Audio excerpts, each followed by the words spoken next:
Hello mga ka-FB friends ko diha, anya na pud kita karon sa ikatulong yugto sa atuang Bukid is Life. Part 3 na ni siya ha. Anya ingon sa kong my loves nga.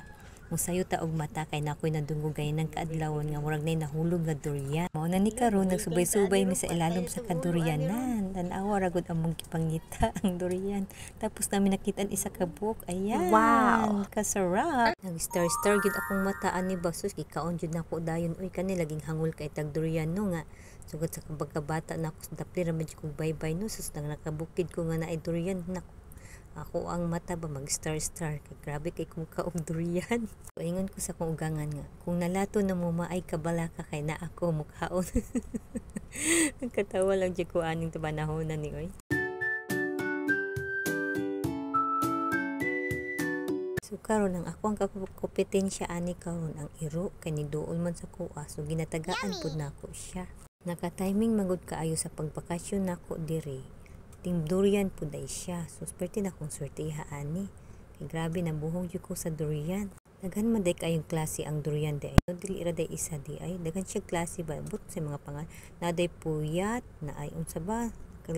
Mga hybrid na siya ba? So, mauna ni karon gitudluan ko sa ako ang my loves. Para unsaon pagbat ang durian jam. Ay, sana all na ay my loves. Kalig yarn. Mauna ni karon akong ginasmash ang unod sa durian. Pagkahuman, habang ako ang my loves, nagpainit siya og kanang butter, kung tapos yadong gibutang ang condensed milk. So habang gismash na ko ang durian, na siya gismash ang tanan. So ang ako pong my loves, nag-init po siya og butter sa karahay og iya po daw gibutang ang condensed milk. So ingon siya sa ko, sige tan-awa niyo ha kung sa akong gibuhat kay para sunod ikaw na po ang magluto. Wow, kabuotan jud kong my loves ay. Wow. Ingon siya, sige, ukaya na siya habang siya ay maluto na siya. Pag malapot na siya, ibutan na nato ang durian.